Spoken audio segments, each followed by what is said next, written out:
Et salut tout le monde. Salut Brice, salut Marie, salut Alexandre. Hello. Vous allez bien? Top. Alors, super bien. Ouais, nickel. Génial. Je suis ravi de vous avoir aujourd'hui.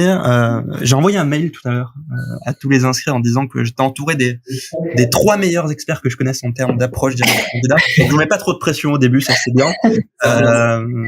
Mais c'était surtout pour vous dire en fait que il y a une vraie complémentarité aujourd'hui entre nous 4, mais surtout entre vous 3.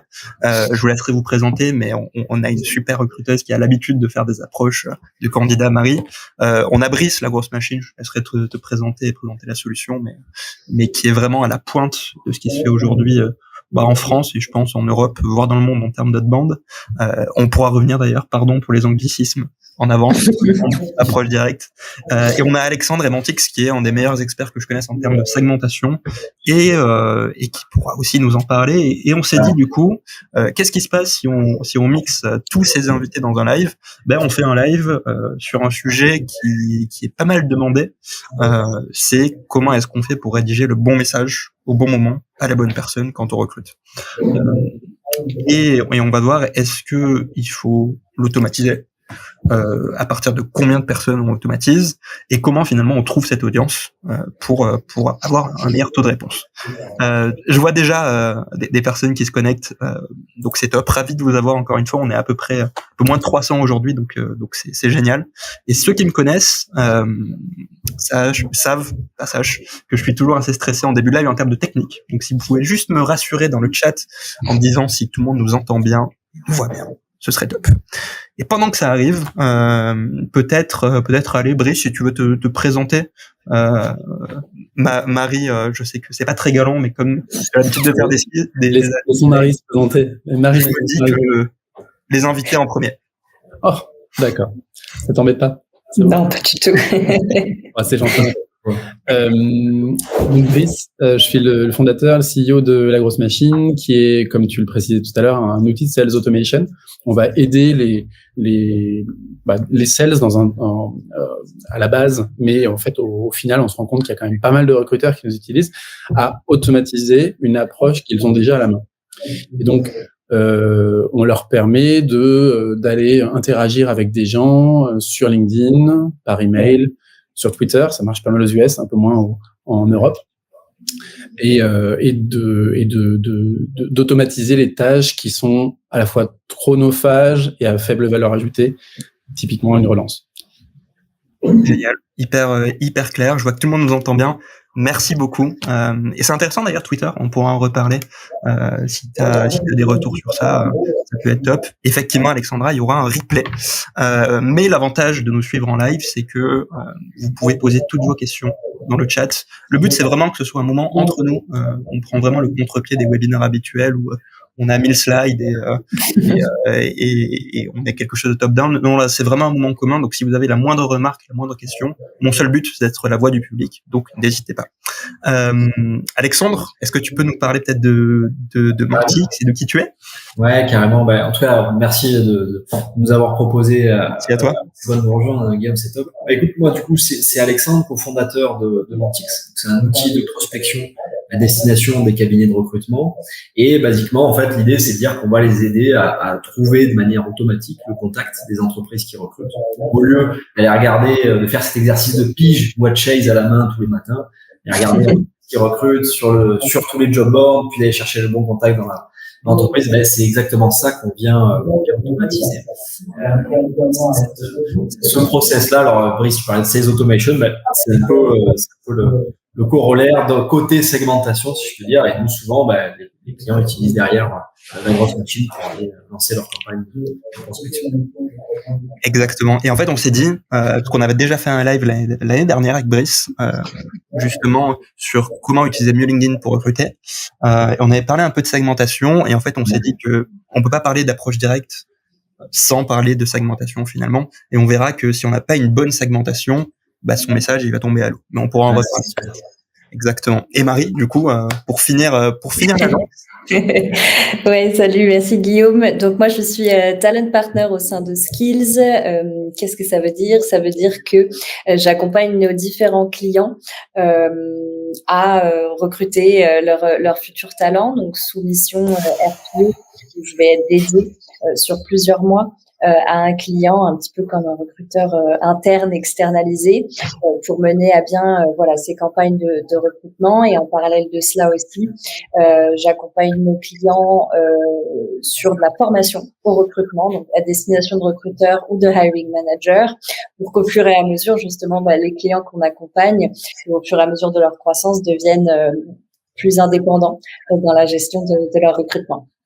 Génial. Et tu as une forte expérience du coup avec les messages proches. Je crois que tu as une grosse machine notamment. Et donc tu pourras partager finalement toutes tes expériences. Avec plaisir. Ouais. Et je sais qu'il y a beaucoup de recruteurs qui nous écoutent aujourd'hui, donc je pense que vous allez vous identifier à ton témoignage.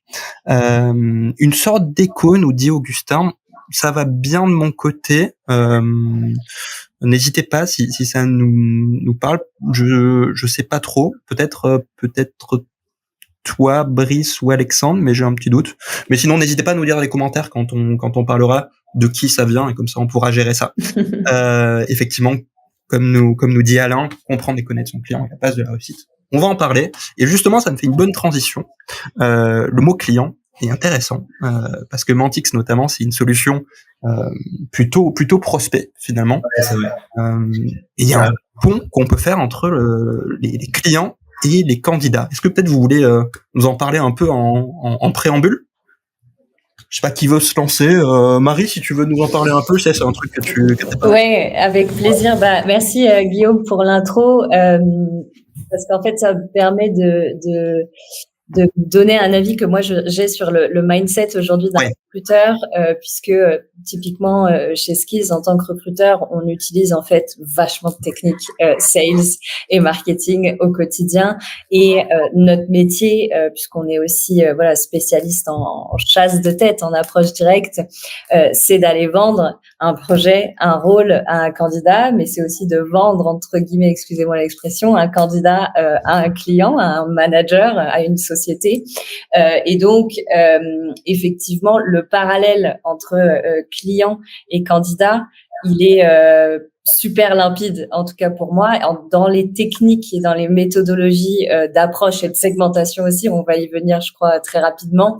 Le parallèle est super limpide, quoi. Exactement. Vous partagez cet avis, Brice, Alexandre?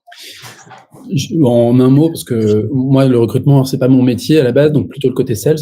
Et si je suis là, c'est aussi parce que on s'est rencontrés, Guillaume, justement parce que vous nous utilisez à la base. Ouais. Et en fait, la grosse machine s'appelle la grosse machine parce qu'à la base, moi, j'avais même lancé cet outil pour les grosses marketeurs, grosses hackers. Si vous êtes dans le recrutement, vous avez forcément vu passer 2-3 fiches de poste sur ce sujet. Et en fait, de grosses, je me suis rendu compte que c'était plus largement les sales. Et puis plus on avance, plus on se dit, mais en fait, exactement ce que tu viens de dire, Marie. En fait, les recruteurs un peu là actuellement empruntent beaucoup de techniques des sales pour maximiser leur temps, pour minimiser la routine, pour faire en sorte d'optimiser leur pipeline.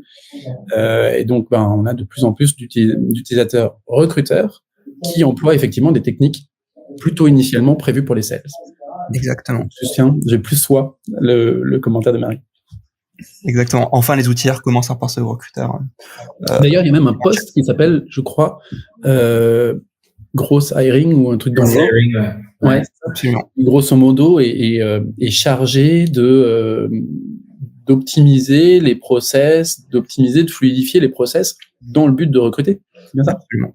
Absolument. Et un truc assez important, je pense, à dire dès maintenant, et qui rejoint un peu le rebranding que vous avez fait chez la grosse machine, c'est favoriser la rencontre, en fait. Effectivement, mettre de l'automatisation, c'est pas pour mettre du robot et mettre de la distance avec le candidat. Finalement, c'est au contraire pour permettre de faire plus de rencontres et que le recruteur il passe moins de temps sur des Excel et plus de temps à rencontrer des candidats. Et c'est un peu aussi ce qui ressortait du précédent live que je pourrais vous mettre en commentaire si ça vous intéresse. Alexandre, je pense que tu es totalement d'accord avec cette idée. Ouais, non, carrément. J'allais rebondir et j'allais mentionner justement, comme tu l'as fait, Brice, le growth hiring. Alors, finalement, le growth, on pourrait le mettre sur tous les types de secteurs. Et donc, dans le recrutement, hein, c'est-à-dire qu'il y a une pertinence très forte, en effet, à aller chercher à optimiser ces process, que ce soit côté candidat, que ce soit côté client, ou même en interne dans l'entreprise, c'est certain. Ouais. Et je dirais que moi, par rapport à cette différence, ou plutôt ce point commun entre client et candidat, je dirais que c'est, moi, en tout cas, je le perçois comme le fait que dans tous les cas, quand on fait de la prospection ou de l'approche directe, finalement, on s'adresse à un humain, quoi. Un humain, donc, l'humain, il a envie de parler à des humains, il n'a pas envie de parler à des messages complètement informels et pas intéressants. Et donc, c'est ça qui raccroche, à mon sens, ces deux sujets. C'est qu'on s'adresse à un humain, et cet humain, il faut s'y intéresser de manière véritable. Il faut chercher à savoir, en effet, quelle est sa problématique. Et, ultimement, bien sûr, derrière, de notre côté, le qualifier. Est-ce qu'on peut l'aider? Est-ce qu'on peut pas l'aider? Puis après, on avance dans la relation. Mais voilà, au bout du bout, on s'adresse, les gens parlent à des gens. Exactement. Et pour revenir sur le commentaire, effectivement, de Driss sur le CSV, on verra effectivement qu'il y a d'autres méthodes pour sortir du CSV et pour notamment se baser sur du contenu du social selling, mais je spoil un peu la fin du live. Alexandre. Juste une seconde, Guillaume, je confirme l'écho, le bruit. C'est ce que j'allais dire. Ça vient, mais j'en entends également. Ouais, je crois que c'est peut-être toi, Alexandre. Peut-être si tu peux juste essayer de te muter une seconde pour qu'on voit si ça fait une différence. Ça te dérange pas? Ah non, c'est pas toi. Marie? C'est toi, Marie. Putain. Désolé. Non, et peut-être, Marie, si tu peux te redéplacer dans la salle que tu étais initialement. Je sais qu'il y fait un peu chaud, je suis désolé. Hop. Effectivement, c'est mieux. Désolé, Marie. On est sur du live, hein, on est sur du direct. Comme ça, vous pouvez voir les bureaux de skills et de en même temps. C'est ça qui est pas mal. Peut-être pendant que Marie se déplace, peut-être pour revenir aussi au préambule et la notion que je voulais qu'on aborde, et une philosophie qu'on partage, c'est le fait de faire moins, mais mieux. Qu'est-ce que tu en penses, peut-être Alexandre, pour te repasser la main pendant que je vois Marie se réinstalle. Génial. Ouais, carrément. En termes alors sur ce sujet notamment de la segmentation, pourquoi moins mais mieux, l'idée c'est de dire que finalement quand on va apporter une proposition de valeur, un message finalement à un prospect ou à un candidat bien entendu, l'enjeu c'est que ce message il résonne le plus possible. Et en fait quand on apporte le même message à une audience qui est trop large, ce message il est dilué, il n'a pas d'impact. Et c'est là où du coup quand on va faire une campagne, les taux de réponse, de conversion seront pas bons. Donc il y a en effet toujours une balance, je dirais, entre la taille de l'audience et bien sûr au contraire la finesse de l'audience, mais un impact plus fort du message et donc a fortiori de la conversion. Exactement. Et du coup, je vous propose qu'on rentre dans le vif du sujet parce que tu fais une super transition sur la finesse de l'audience pour parler segmentation, qui est la première brique. Et effectivement, vous définissez, quand on a prévu ce live, 3 types de segmentation, 3 niveaux. Si ça vous va, peut-être revenir dessus et si vous avez des questions dans le chat, bien sûr, n'hésitez pas. On a un premier niveau, effectivement, qui est la segmentation par individu. Marie, est-ce que tu veux nous en parler ? Ouais, avec plaisir. Alors, avec ma casquette de recruteuse, ce premier niveau, effectivement, il consiste à identifier des personnes qui vont avoir grosso modo un titre de poste similaire à celui que l'on recrute. Et donc, on va à ce stade-là de la segmentation, on va pas aller plus loin que le poste actuel ou peut-être le poste un peu d'avant en termes d'évolution de carrière que la personne va avoir. Donc du coup, on va pas forcément à ce stade-là s'intéresser à un secteur d'activité, à une typologie d'entreprise, à ce genre de choses-là. Et du coup, on va pouvoir aller viser un grand nombre de personnes. Donc c'est une segmentation qui existe. Elle peut éventuellement, dans certains cas, être pertinente, notamment si on est dans le cas où on veut recruter quelqu'un qui ne vienne pas forcément justement du secteur d'activité de l'entreprise pour apporter une valeur ajoutée, voilà, une plus-value par rapport à un autre secteur. Mais la contrepartie de cette segmentation, c'est que du coup, on va taper large, en gros. Et c'est une petite gymnastique aussi pour le recruteur qui va identifier ces personnes-là, parce que du coup, il va falloir aller trouver tous les synonymes finalement d'un poste existant.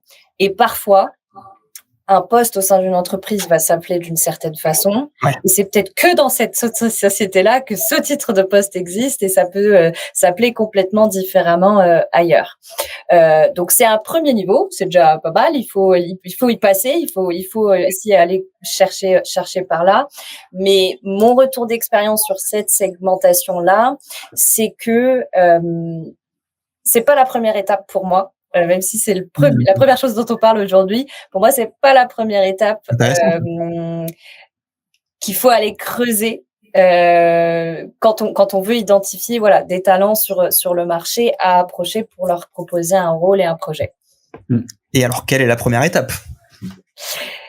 Du coup, moi, je dirais que c'est plutôt effectivement d'aller creuser effectivement sur d'autres formes de segmentation pour comprendre son persona idéal. Marketing, encore une fois, désolé, je vous pique toutes vos méthodes, mais c'est plutôt, au lieu d'aller chercher un titre de poste, c'est plutôt aller identifier des compétences.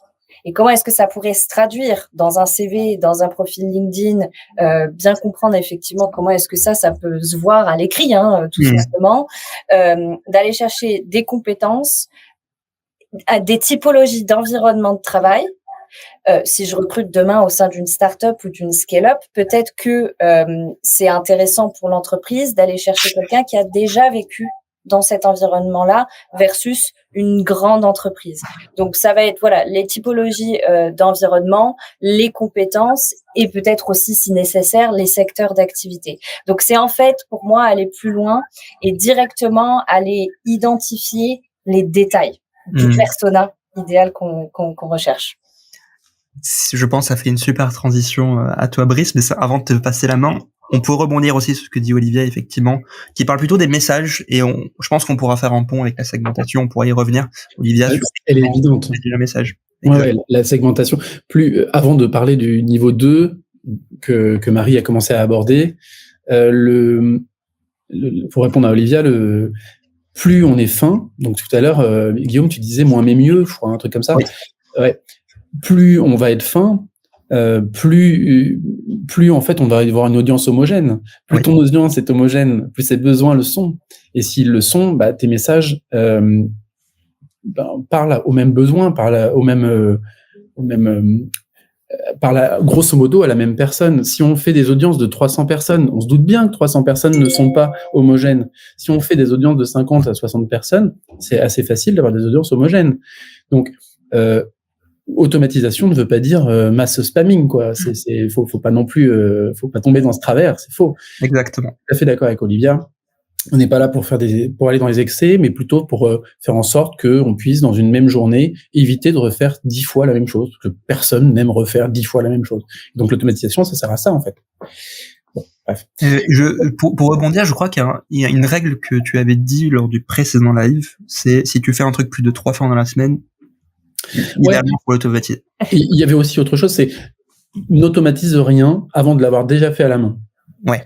Si tu considères que ta segmentation, parce que tu utilises un outil de segmentation, un outil d'automatisation, alors ta segmentation peut être moins bonne, tu as tort en fait. Donc tu dois automatiser ce que tu acceptes de faire à la main. Et après, quand ça devient pénible, alors tu l'automatises. Ouais. Segmentation niveau 2. C'est parti. Marie, t'as clairement commencé sur ce sujet et je peux que aller dans ton sens. Ça fait 2 fois qu'on est d'accord. Grosso modo, quand tu vas faire le shotgun en mode, je vais cibler toutes les personnes qui ont le même intitulé de poste. Je reviens à mon besoin, à mon homogénéité d'audience, mais les personnes qui ont le même job title veulent pas, le même intitulé de poste, ça veut pas dire qu'ils ont le même besoin. Et donc du coup, qu'ils vont pas forcément être intéressés par l'offre que tu vas leur faire. Alors que, et tu l'as bien cité également, selon certains critères de l'entreprise dans laquelle ils travaillent, on va pouvoir avoir déjà une homogénéité un peu plus grande. Tu prenais l'exemple des startups, mais je vais aller encore plus loin. Il y a des startups qui ont une croissance X et des startups qui sont vraiment en mode fusée. Et si tu as travaillé dans une startup en mode fusée, c'est probablement pas du tout le même atmosphère que une startup, disons, plus normale, avec un taux de croissance de 10, 15, 20% par an.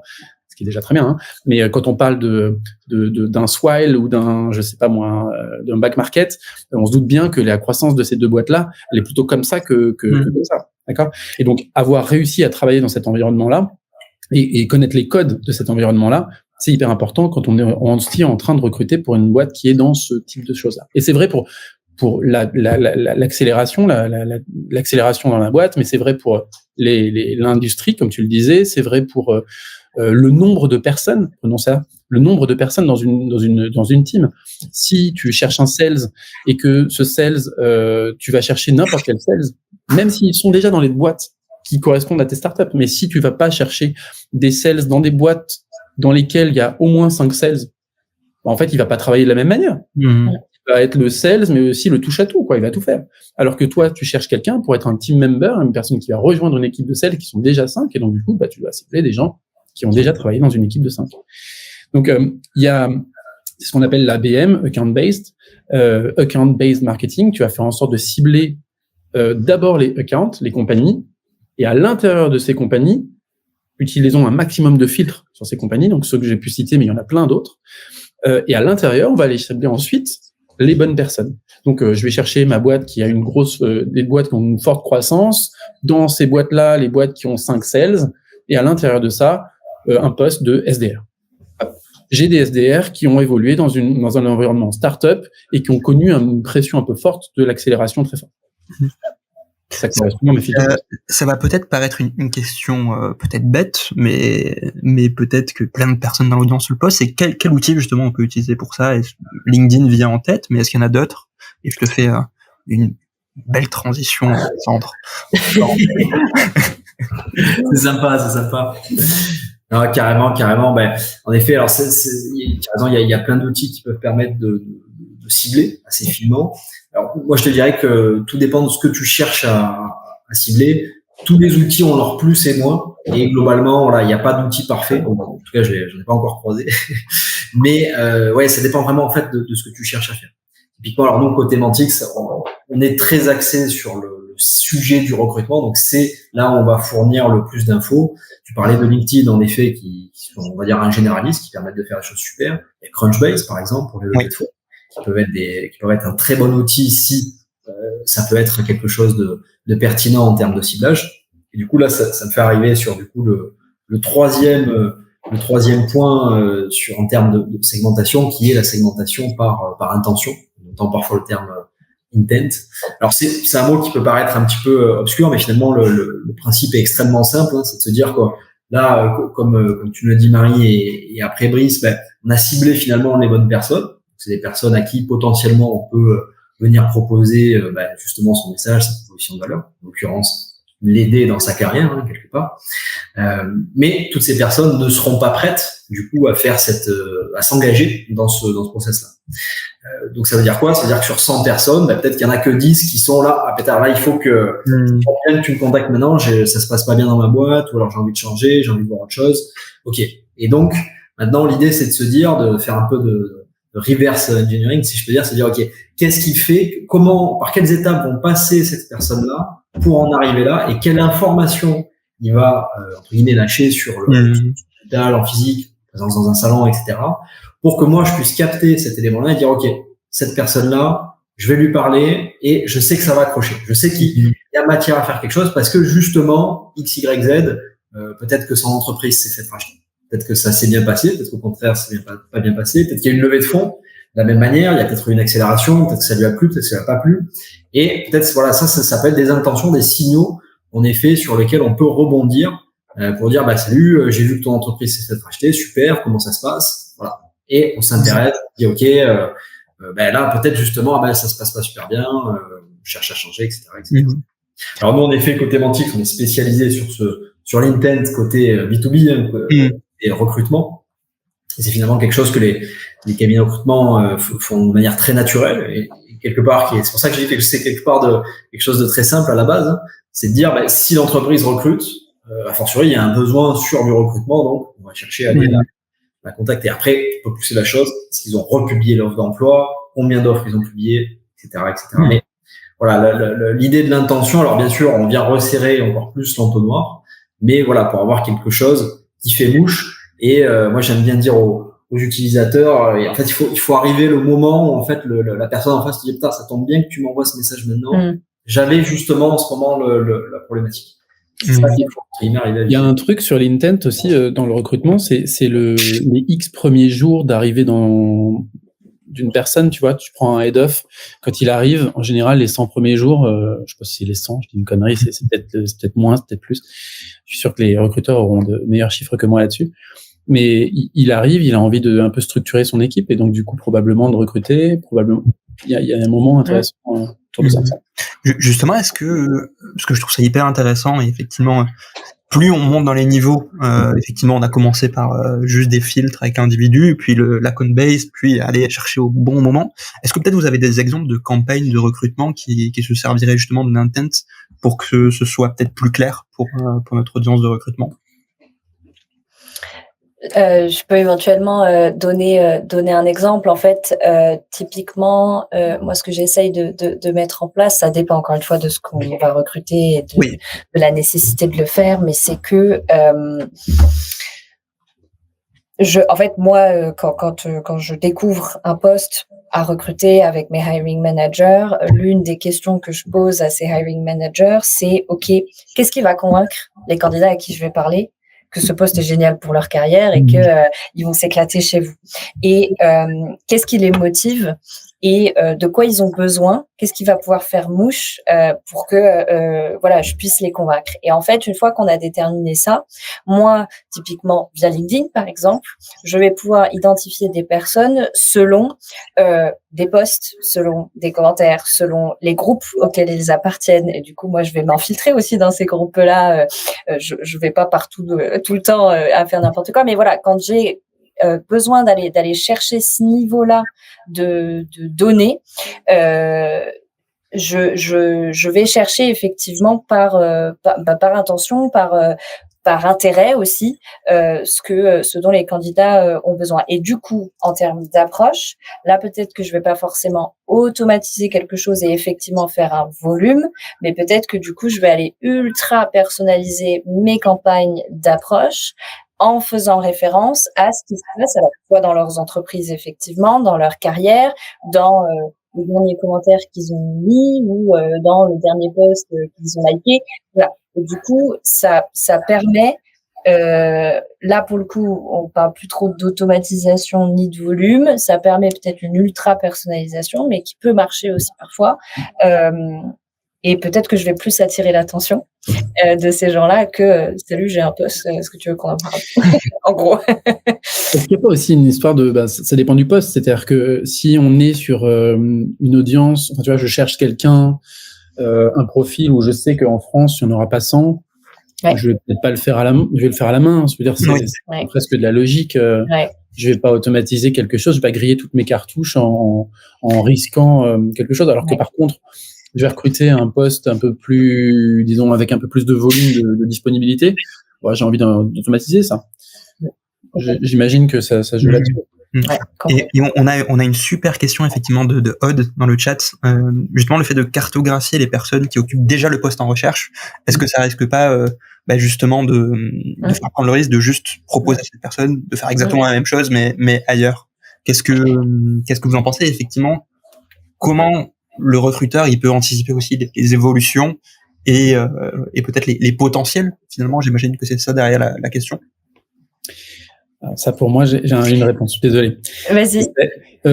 Imaginons un cycle dans un poste, c'est quoi? C'est 3 ans? 2-3 ans? D'accord? Ouais. Ok. Pourquoi pas cibler ça? C'est-à-dire que dire qu'une personne qui est dans un job X, d'accord? Donc, je recrute pour un poste qui est au niveau ici, d'accord? Je peux aller chercher les personnes qui sont à ce niveau-ci. Depuis 3 ans, j'ai à peu près certainement dans mon audience pas mal de gens qui se disent il serait temps d'évoluer, à qui on n'a pas forcément déjà proposé d'évoluer. Et donc du coup, évoluer ailleurs, le fameux plug and play dont elle parle, c'est exactement ça. Je vais pouvoir leur dire c'est du plug and play, on sait que les expériences sont juste, on t'a pas encore reconnu, nous on te reconnaît. Allez, viens.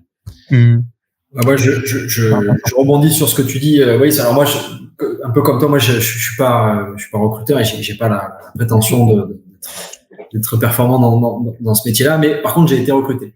plusieurs reprises dans les entreprises où je travaillais avant de lancer Mantix. Et c'est vrai que je me reconnais complètement dans ce que tu dis. C'est-à-dire que moi, je suis quelqu'un, je vais peut-être pas le dire, mais il y a 1 an et demi, 2 ans, là, je me dis, bon, c'est bon, j'ai fait le tour, vas-y, c'est normal. Et donc, et ça m'est arrivé plusieurs fois, hein, si la personne arrive et me dit, ah bah tiens, il y a tel poste, etc., forcément, ça allait me capter mon attention. Et donc, j'allais forcément aller dire, bon, bah, ok, vas-y, on se fait un appel, on voit ce que ça donne. Et après, j'imagine que là, c'est la compétence du recruteur que d'arriver à faire valoir la mission en toute transparence, hein, sans la survendre, mais faire valoir en effet la mission future qui va venir, quoi. C'est hyper intéressant et je pense, Marie, tu seras d'accord, tu peux même mettre dans ton message d'approche, être tout à fait transparente. Ça fait tant d'années que tu es dans telle boîte, tu arrives peut-être au bout d'un cycle, il y a telle opportunité qui se présente, est-ce que ça t'intéresse?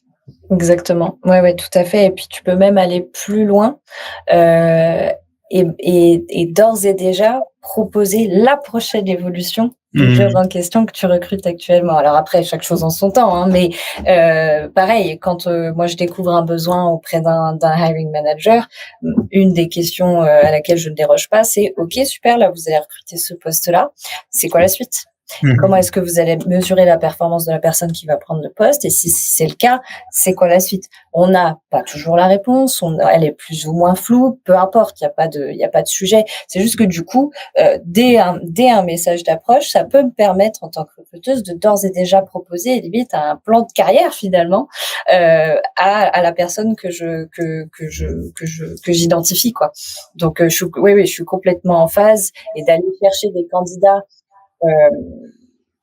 qui ne font pas effectivement exactement la même chose aujourd'hui dans le même contexte, dans une équipe qui ressemble comme deux gouttes d'eau à celle dans laquelle je recrute, ça fait complètement sens, parce que sinon on n'a pas forcément de valeur ajoutée à lui proposer de propositions de valeur, à offrir, quoi.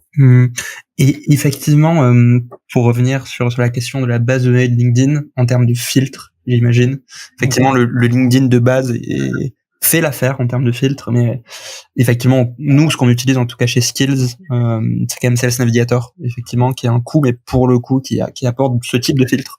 Par exemple, depuis combien de temps la personne est en poste dans la même entreprise. Il y a plein d'autres filtres, et ça pourra faire une bonne transition aussi. Typiquement, est-ce que la personne suit votre page entreprise? Est-ce qu'elle a publié récemment sur LinkedIn? Et on peut comme ça remonter le fil pour est-ce que la personne déjà est active sur LinkedIn? Et donc, est-ce que elle peut vous répondre sur LinkedIn, et ce genre de choses. Et d'ailleurs, je fais une parenthèse, Sales Recruiter, LinkedIn Recruiter versus Sales Navigator. Nous, ce qu'on utilise quand même chez Skills et qui marche très bien, c'est Sales Nav. Et on revient sur ce côté sales, recrutement, même combat finalement. C'est drôle parce que tu vois, ils ont inventé plusieurs produits pour essayer de mettre un peu d'argent sur LinkedIn, dont un qui est dédié aux recruteurs. Et dès que tu parles à des recruteurs, ils l'ont essayé et en sont revenus. Enfin, très souvent, en tout cas, ils en sont revenus. Dans les interviews que j'ai pu faire, parce qu'on se demandait si on devait supporter recruteurs sur la grosse machine, à chaque fois, on me dit, en fait, ça sert à rien, si ce n'est de savoir que le mec est open to work. C'est vraiment le seul critère. Tous les critères dont on parle depuis tout à l'heure, qui montrent des signaux faibles de c'est le bon moment d'aller le cibler, ils n'y sont pas. Et donc, on doit aller sur Sales Navigator pour savoir que la boîte croît, que la boîte décroît. Ça aussi, c'est un autre signal, hein. La boîte décroît, t'as peut-être envie, c'est triste de quitter le navire. Du coup, il y a tous les signaux liés à la data de ton profil, ils sont sur Sales Nav, ils sont pas sur Recruiter. Et puis, LinkedIn Recruiter, 700 € par mois, il me semble. Quelque chose comme ça, pour une licence. Nicolas est pas d'accord avec moi. Oui. Après, c'est une question intéressante. Tout dépend de ce qu'on en fait. Pour avoir utilisé LinkedIn Recruiter, tu as aussi des filtres sur ces fameuses compétences dont je parlais tout à l'heure, etc. Donc, mais ça dépend aussi de la façon dont les personnes remplissent leur profil LinkedIn. Donc après, voilà, chaque outil peut avoir ses plus et ses moins. Mais la conversation qu'on vient d'avoir, elle me fait dire, en fait, au final, que ce soit en sales ou en recrutement, il faut bien définir en amont sa proposition de valeur et aussi la personne à qui on veut la proposer, justement. Et donc, le temps qu'on prend à ce moment-là du processus, il est crucial pour pas perdre du temps par la suite dans son funnel de conversion en fait finalement. Et donc c'est pas toujours évident et parfois on se dit oh là 1 heure de brief pour comprendre un poste, j'ai pas le temps Marie. Oui, non mais rassure-toi en fait, je te promets que si on prend ce temps en tout début de définir tous ces critères-là, de faire notre segmentation correctement, derrière on va gagner un temps considérable dans nos recrutements. Et je pense qu'en sales c'est la même chose. Si tu targetes mal, t'as beau faire des campagnes dans tous les sens de prospection, ça va pas marcher. Alors que si voilà, t'as une target ciblée, ça va être beaucoup plus fluide quoi après. Exactement. On a des questions dans le chat que je trouve hyper intéressantes, dont celle de Dan. Ces approches, est-ce que finalement, on sait que c'est très start-up dans l'idée d'essayer des choses. Est-ce qu'on peut l'appliquer aux grands groupes et je sais que toi, Marie, tu bosses notamment avec des entreprises plus grosses. Bon, carrément. Tu hoches la tête. Oui. Oui. Oui, en fait, à part oui, je vois pas ce que je peux dire d'autre. Oui, c'est pas du tout seulement pour des petites entreprises ou des entreprises en croissance, start-up, tech, etc. Non, au contraire, la segmentation dans le recrutement, là, je vais parler pour ce que je connais, la segmentation dans le recrutement, elle est primordiale. D'ailleurs, pas seulement dans la partie approche directe du processus de recrutement, mais aussi et surtout dans tout le reste, dans les rencontres, les entretiens, les évaluations, etc., etc. Donc, en fait, finalement, ça peut marcher pour n'importe quelle société, dans n'importe quel secteur, pour n'importe quel job. Ça, c'est sûr. C'est universel. Peut-être une question sur les grands groupes. Je ne sais pas si tu l'as rencontré, Marie. Je suis preneur du feedback. Est-ce qu'ils seront, alors bien sûr, recrutés avec une meilleure segmentation. Ça, je pense que c'est évident, pas de problème. Est-ce qu'ils seront prêts à automatiser une partie de leur démarche, ou est-ce que pour toi, il y a une distinction dans les grosses ou petites boîtes?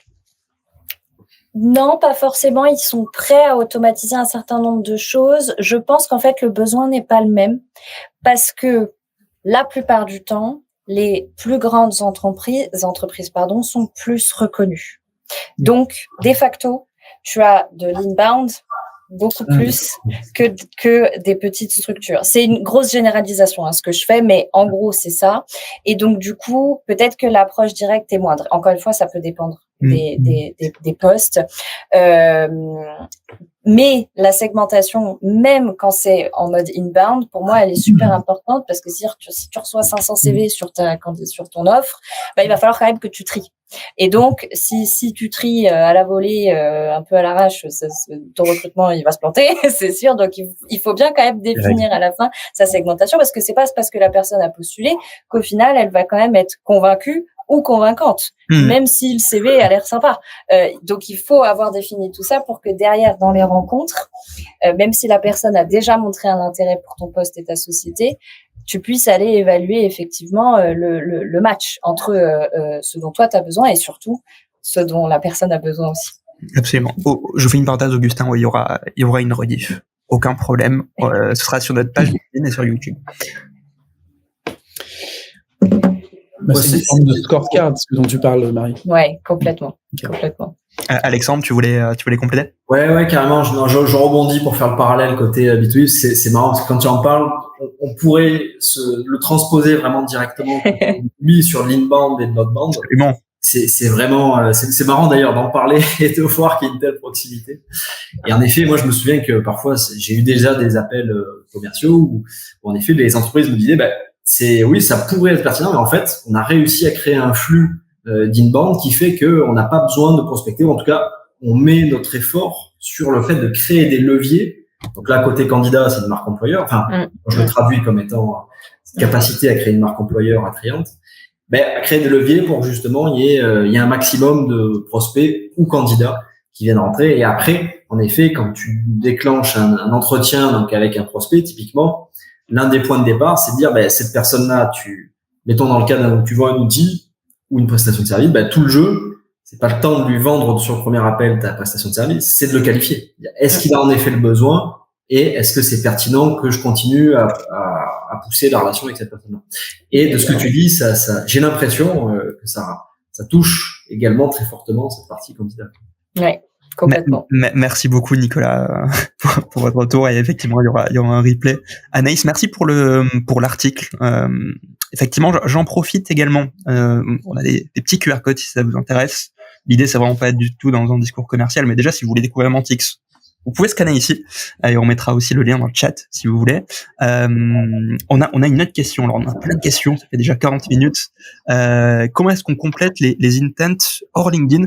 Je vais rebondir juste sur ça avant de vous passer la main, parce que je me souviens d'un précédent live qu'on avait fait. Alors on a fait 4:35, donc j'ai appris quelques trucs sur le recrutement, ça c'est chouette. On avait un recruteur qui nous disait, typiquement pour recruter des programmeurs et des développeurs, ce qu'il allait faire, c'est qu'il allait identifier ceux qui étaient sur GitHub, ceux qui étaient sur Twitter, et qui faisaient partie notamment de communautés et qui interagissaient régulièrement sur Twitter ou sur d'autres communautés. Et en fait, ça allait lui dire notamment ceux qui étaient potentiellement ouverts en poste, ceux qui maîtrisaient tel ou tel programme, langage de programmation, et il pouvait aussi rebondir, je t'ai vu sur telle communauté, dans son message, et donc ça pouvait booster aussi son taux de réponse, notamment sur des posts aussi pénuriques. Est-ce que vous avez d'autres tips justement pour sortir de LinkedIn? Alexandre, est-ce que notamment peut-être sur Mantix, il y a des indicateurs, des signaux qu'on peut aller chercher par exemple? Ouais, carrément. Alors en effet, c'est vrai que là je rebascule sur un angle le B2B, mais comme on a vu, c'est très poreux cette frontière. Alors c'est vrai que nous en effet, on est spécialisé sur ce sujet de cette intention des offres d'emploi, et on peut l'exploiter de plein de manières différentes. Donc ça peut être en effet, est-ce qu'il y a une offre qui a été publiée, est-ce qu'il y a une offre qui a été republiée, combien d'offres ont été publiées par exemple sur ces 3 derniers mois. Peut-être qu'ils sont dans une vague de recrutement importante. Ça peut être en effet une très bonne approche. Est-ce que par exemple il y a eu des levées de fonds? Ça, côté candidat, ça peut être transposable directement. Je crois que c'est toi, Brice, qui disais si par exemple si l'entreprise décroît, ça aussi ça peut être un très bon signal. Ouverture d'un nouveau site, etc. Ça peut être aussi des très bons signaux. Bon, en effet, c'est vrai que pour l'instant, on se concentre sur les jobs. C'est vrai que c'est déjà un gros sujet. Mais ouais, en effet, il y a plein de moyens d'exploiter ces éléments-là. Mm-hmm. Et comme tu en parlais, Guillaume, il y a le sujet des communautés. Les communautés qui marchent très très bien. Nous, typiquement, sur Mantix, quand on cherche à prospecter, le premier point, pour gagner du temps, c'est est-ce qu'il y a des communautés qui regroupent des gens qui correspondent exactement à notre audience, et à qui on va pouvoir parler de ce qu'on fait, ou à minima demander s'il y a bien ce pain point chez toi. Et là, tu peux gagner un temps phénoménal. Clairement. Il y a un truc, Marie, t'as quelque chose où je peux? Ok. Il y a un truc qu'on fait dans le sales, et donc j'étais en train de me demander est-ce que c'est applicable aux recruteurs, et donc prenons de ton feedback, Marie, si nous on le fait, un article chez nous, si vous voulez, je vous le partagerai. En gros, il est possible de mettre un petit truc sur ton site, un petit bout de code, qui va essayer d'identifier les boîtes qui visitent ton site. Et ça, on le fait chez nous dans le but de dire, tu as, donc imaginons Skills est passé sur notre site. Pour autant, Skills n'a pas sign up. Donc du coup, je vais shooter la bonne personne qui pour moi est mon personnage chez Skills, Guillaume, pour aller lui dire, écoute Guillaume, je sais pas si c'est toi, mais il y a quelqu'un qui s'intéresse à nous chez Skills et pourtant il n'y a pas eu de sign up. Tu veux qu'on en parle? Est-ce que ce truc-là est pas totalement applicable à une page d'offre d'emploi? Alors, il l'est. Aujourd'hui, effectivement, en tout cas, moi, dans les sociétés dans lesquelles j'ai travaillé jusqu'alors, c'était pas quelque chose qui était mis en place. Ouais. Par contre, je reviens sur LinkedIn, désolé, mais par contre, ça peut être le cas quand tu regardes qui a vu ton profil. Tout à fait. Et donc, effectivement, par exemple, mon profil est vu plein de fois par jour parce que même moi, je vois plein de profils par jour, forcément. Mais du coup, il y a par des connexions, je sais pas comment, mais en gros, quand je recrute un poste, comme de par hasard, j'ai plein de personnes dans ce type de poste qui vont venir voir mon profil. Que moi, j'ai pas forcément vu d'abord, mais ils ont certainement dû voir que j'ai publié une annonce quelque part. Ils ont certainement dû voir que j'ai liké un post quelque part sur un sujet commun. Et du coup, ça, en tant que recruteur, c'est mine d'or, même en interne, même quand on est en interne, quand vous voyez des gens de votre secteur d'activité qui regardent votre profil, moi, tout de suite, même si, au vu de ce qu'il raconte sur son profil LinkedIn, j'ai pas forcément le poste auquel je pense pour lui, tout de suite j'envoie un message. Et on connecte. Et puis après, peut-être que ça peut créer une connexion intéressante à ce moment-là. Peut-être que, en fait, je pourrais lui reparler dans 6 mois. Donc ça, ouais, c'est assez puissant effectivement de regarder qui a vu son offre. Faudrait effectivement, c'est une super idée que ce soit un peu plus développé sur les sites. Après, voilà, en termes de RGPD, etc. au niveau du recrutement, et aussi pas mal. Ouais. Là, en l'occurrence, vu que c'est la boîte, tu vois, que tu identifies. Bien sûr, ouais. Il n'y a pas de souci de ce côté-ci. Il faut, ouais. Donc, ça pourrait être le cas. Si des personnes de l'ALGM nous écoutent, si vous voulez partager l'article dans le chat, notamment pour Clément qui nous demande je vais le mettre en place. Magnifique. Magnifique. Et là, on a encore un commentaire et je pense que ça nous fait une super transition aussi sur ce que nous disait Hervé. Je vous propose qu'on passe, du coup, on a beaucoup parlé segmentation, mais j'aimerais bien qu'on discute dans les 15 minutes qui nous restent de messages, en fait. Ok, on va segmenter. Qu'est-ce qu'on écrit? Est-ce qu'on écrit, d'ailleurs? On fait du voice, mais on pourra en reparler. Brice, n'hésite pas à le mettre sur LinkedIn. Parce que là, sur LinkedIn direct. Ok, ça roule. Ouais, si tu peux, ou sinon je peux le faire après. Mais effectivement, qu'est-ce qu'on écrit? Parce que notamment Hervé nous disait tout à l'heure que compliqué de capter l'attention dans les 300 caractères de note d'invitation. Et effectivement, ça rejoint ce qu'on a. Ce qui manque côté au candidat, c'est de pouvoir juste poser quelques questions au recruteur sans se sentir direct agrippé. On revient peut-être sur la philosophie de créer de la conversation. J'imagine qu'il va revenir dans vos réponses. Du coup, est-ce que vous avez des exemples de campagnes, de messages qu'on peut allègrement vous voler aujourd'hui? Marie, peut-être si tu veux commencer, est-ce que tu as des trucs qui fonctionnent bien? Et après, on pourra faire un tour de table des bonnes pratiques et peut-être des choses à éviter aussi. Je vous laisse la main. J'ai essayé plusieurs choses, ce qui a pas mal marché dernièrement. Dernièrement, j'ai travaillé dans des secteurs d'activité où les profils sont très très rares parce que les secteurs d'activité sont relativement neufs. Donc j'ai pas 8000 personnes à aller chercher, donc il faut d'abord que je cible correctement, et d'ailleurs il faut que j'attire leur attention parce que je sais que quand moi je leur envoie un message, il y a 15 recruteurs derrière moi qui ont fait la même chose, et donc ce qui a pas mal marché dernièrement, c'est en fait que je leur pose une question vachement ouverte sur eux, et je vais aussi droit au but. Je tourne pas autour du pot, et je leur dis pas non plus voici l'annonce, si intéressé contactez-moi. En fait, je m'intéresse à eux et je leur dis, là typiquement on était plutôt en début d'année, jusqu'au mois d'avril, on était plutôt en début d'année. Moi je leur disais ok, vous êtes comment aujourd'hui, comment ça se passe, comment se passe votre premier quarter, etc. Et voilà, ça fait un petit moment effectivement que vous êtes sur votre job, là vous en êtes où, etc. Et du coup ça a vachement marché. J'ai eu des retours, en fait, j'ai eu beaucoup de retours. Après, les gens étaient intéressés ou pas. Ça, après, je peux pas forcément le deviner, mais ce qu'on m'a reporté, c'est merci Marie pour l'originalité de votre message, parce qu'effectivement, je suis sursollicitée par des recruteurs et je me suis arrêtée sur le vôtre. Parce qu'en fait, tout de suite, j'ai posé une question ouverte. En gros, comment ça va? C'est pas comme ça forcément que je l'ai formulé, mais comment ça se passe? Comment vous vous sentez aujourd'hui? Comment se passe votre évolution chez le nom de l'entreprise, etc. Et je leur dis tout de suite, voilà, moi j'ai pensé à vous pour telle société.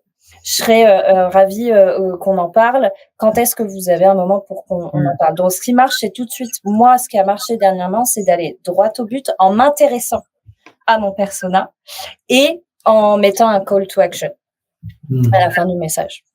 Créer de la discussion.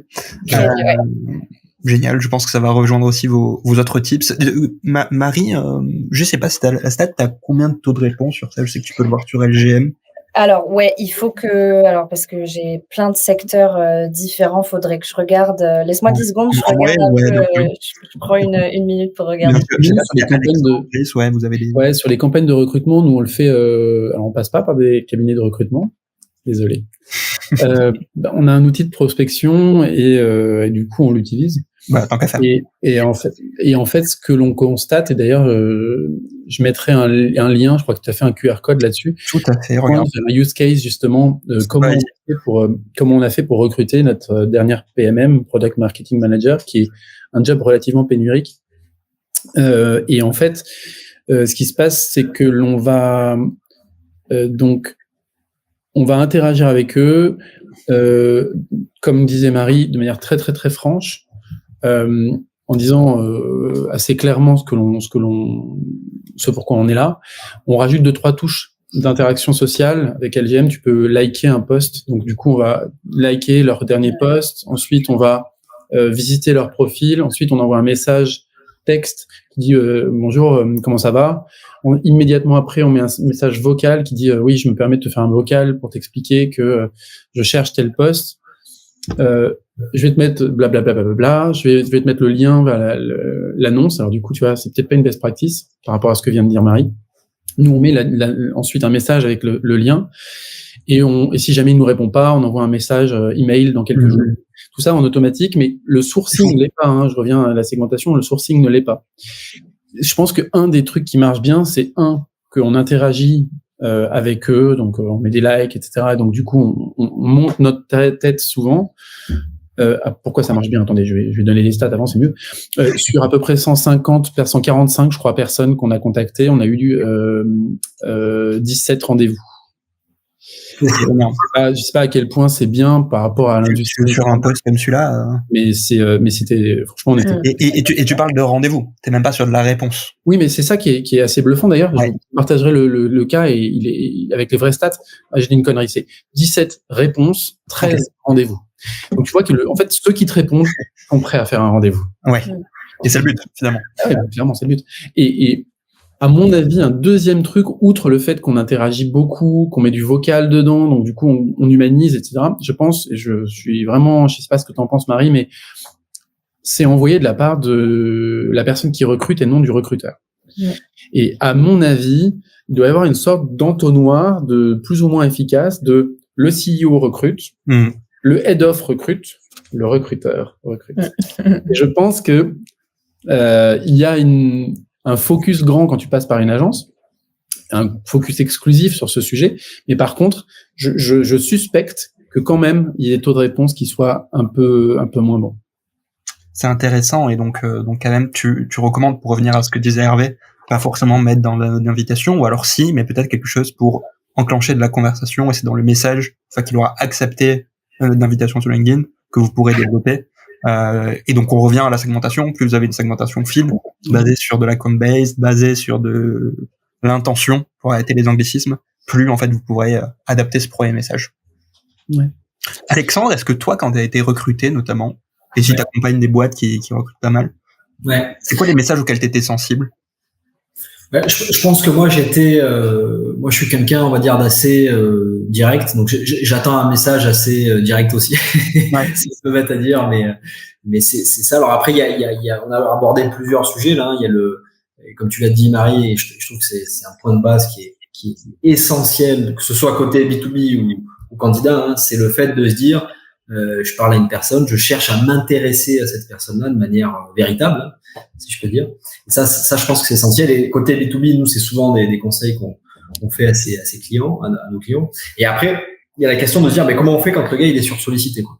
Là, du coup, ok, super, je peux m'intéresser, mais si le gars, il reçoit 15 messages, 20 messages par jour, ça va être sport. Et là, en effet, donc nous, on passe pas mal de temps quand même à regarder un petit peu les différentes options. Alors, il y a l'idée derrière aussi la grosse machine de faire du multicanal. Je l'ai vu à droite, je l'ai vu à gauche. Il me contacte encore sur un autre canal. Ok, bah oui, en fait, je vois à peu près qui est Brice finalement, parce qu'il m'a déjà contacté sur plein de moyens. Il a déjà cassé la glace. Il a déjà fait du social warming pour. Je suis désolé pour les anglicismes. Non, t'inquiète. Je suis désolé. Mais voilà. En tout cas, voilà, il a déjà cassé la glace. Donc ça peut être un moyen. Ça peut être un moyen. Nous, c'est ce qu'on fait typiquement dans le côté prospection. Alors, on fait de plus en plus régulièrement la prospection téléphonique. Et typiquement, avant d'appeler à froid, on envoie toujours du contenu. On va essayer d'envoyer de la valeur, dire ben voilà, on a rédigé cet article-là pour les cabinets de recrutement. Je pense que ça peut t'intéresser. Tu me diras ce que tu en penses. Et après, on appelle et là, en effet, on dit ben voilà, je t'ai partagé ça. Tu rebondis, ouais. Voilà, en fait, c'est toujours rebondir sur ce que tu as envoyé avant finalement pour créer un de fil rouge, quoi. Vraiment. Et puis, c'est vrai que nous, il y a eu des campagnes clientes, par exemple, sur lesquelles ils utilisaient aussi, alors, ça a utilisé avec parcimonie, mais de l'humour. Et ça, s'échapper, entre guillemets, un petit peu du quotidien, si je peux dire. Et ça, si c'est bien manié, ça peut être chirurgical. Mais ouais, c'est ce que tu fais, Marie, je crois, notamment dans tes messages. En fait, souvent, ce que je fais à la fin de mes messages, je mets une petite pointe d'humour, une petite blague, et effectivement, c'est plutôt apprécié des candidats. Je rebondis aussi sur ce que dit Chloé en commentaire sur les vocaux. LinkedIn, en l'occurrence, je suis assez d'accord. J'utilise aussi moi beaucoup les vocaux. Je fais pas des vocaux de 5 minutes. Je les fais courts, mais que ce soit par texto, par LinkedIn ou par WhatsApp, je fais un petit vocal, et puis derrière, effectivement, quand je rappelle la personne, elle sait de quoi je lui parle. Ou alors, si c'est pas vocal, moi je suis aussi très texto, par exemple, parce qu'on sait qu'un texto est lu, je crois, dans les 2 minutes ou quelque chose comme ça quand on l'envoie. Et donc, par exemple, si j'ai pas de réponse à mon texto, mais que 2 jours plus tard, je rappelle le candidat en disant, voilà, je fais suite à ma demande de connexion sur LinkedIn et à mon petit texto, souvent on me dit, ah oui, j'ai pris connaissance, navré, j'ai pas eu le temps de vous rappeler, parce qu'ils ont une vie aussi à côté et qu'ils ont autre chose. Du coup, voilà, tout de suite, mon introduction, elle est un peu plus fluide. On a la question de la relance, et on pourra peut-être finir sur ça, effectivement. On a une question, la peur d'agacer avec les relances, j'imagine que c'est la manière dont elles sont faites. Et peut-être combien de relances vous utilisez ou vous préconisez, et quelle est la nature de ces relances, du coup, peut-être on pourrait parler de ça. Ça pourrait bien finir aussi la boucle segmentation, identification, approche, puis relance. Qu'est-ce que vous en pensez? Bon, je prends la main, allez. Bah, écoute, alors moi je peux répondre alors sur un angle B2B, hein, bien sûr, et je pense qu'après Marie, tu auras sans doute un avis beaucoup plus perspicace par rapport à côté candidat, mais c'est vrai que côté la bonne pratique côté B2B qu'on voit souvent et qui est pas forcément facile à appliquer, mais c'est de dire qu'en fait entre chaque relance, il faut apporter de la valeur. L'idée c'est pas juste de relancer pour relancer. Sinon là en effet, on tombe dans l'agacement, dans je viens de te spammer, et ça c'est pas intéressant. Personne n'a envie d'être spammé. Encore moins les candidats, j'imagine. Donc le jeu, en tout cas, alors nous généralement sur les séquences de prospection, on peut faire 3, facile 4 relances, hein, ça peut même parfois sur certaines campagnes on peut pousser la chose, mais voilà, l'enjeu ça va être de dire à chaque fois entre chaque relance, j'apporte un maximum de valeur pour bien sûr capter l'attention, valider ou invalider l'intérêt de la personne. Ce que nous dit Odd, ça dépend comment elles sont faites finalement.